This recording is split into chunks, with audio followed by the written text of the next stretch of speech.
Эрдэнэт хотын хэмжээнд тулгамдж байдаг асуудлуудын нэг бол хотын гэрэлтүүлэг байдаг. Тэгвэл тэр дундаа гэр хорооллын гэрэлтүүлгийн хувьд хангалтгүй байгааг холбогдох албанаас хэллээ. Засахгүй байгаа гэрэлтүүлгийг солих ажил үргэлжилж байгаа боловч гэр хорооллын гудамж хоорондын гэрэлтүүлэгт нөхөлт хийх сэлбэг материал татан авах ажил хил хаагдсантай холбогдуулан удаашралтай байгаа гэлээ.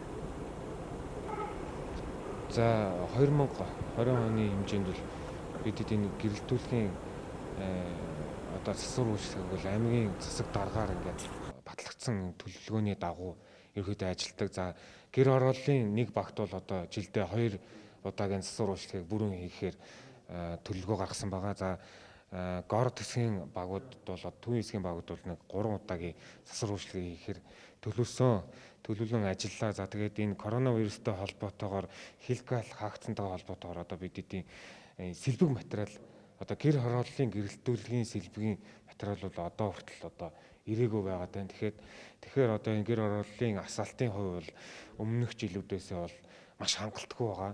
Тэгэхээр энэ сэлбэг материалтай бол шууд хамааралтай байна. За мөн дээрээс нь бидэд бол одоо энэ сэлбэг материал гэдэг бол зүгээр зогссонгүй бидэд хуучин гэрлийнхаа толгойг буулгаж аваад шинэ одоо LED гэрлэр одоо сэлбээд бүр нэгээр нь LED-ийн тавиад адаптерын солиод ингээд засвар үйлчлэгээ хийгээ явж байна. Тэгэхээр шинжлэх одоо засварлах толгоон гэрлүүд минь бол маш их удаашралтай байна. Жишээ нь бол одоо шинэ ингээд гэрлийн толгоогоо ингээд бэлэн хүлээгээд авцсан байсан бол бидэд машинтайгаа нөгөө асахгүйгаа гэрлийн шон дээрээ зогслоо, автовишкийн дээрээ гарлаа өргөлөө, шинэ толгоогоо хуучин толгоогоороо солилоо, холболтыг хийлээ, гэрэл нь аслаа.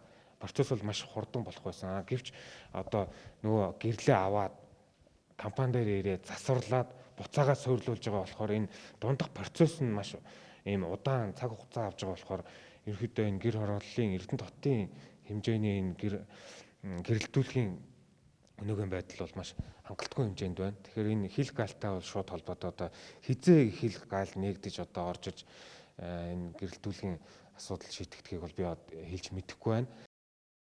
Эрдэнэт хотод нийт 5650 гэрэлтүүлэг байгаагаас асахгүй 2447 гэрэл буюу 43.3% нь асахгүй байгаамаа. За Орхон аймгийн иргэдийн төлөөлөгчдийн хурлын ээлжид 6 дугаар хуралдаан хуралдаж, тус хуралдаанаар аймгийн 2022 оны төсвийн төслийг баталсан. За үүнд гэр хорооллын айлрхүүдийн гэрэлтүүлэг, инженерийн шугам сүлжээ, дэд үцэс гэх мэт асуудлуудыг тусгаж, нийт хөрөнгө оруулалтын ажлын 48% зарцуулахар төлөвлөсөн. За үүнтэй холбоотой эх онуудад Орхон аймгийн хэмжээнд яригддаг томоохон асуудлуудын нэг болох гэрэлтүүлгийн ажил хэвийн болох тал дээр анхаарч ажиллана гэдгийг холбогдох албанаас мэдээллээ.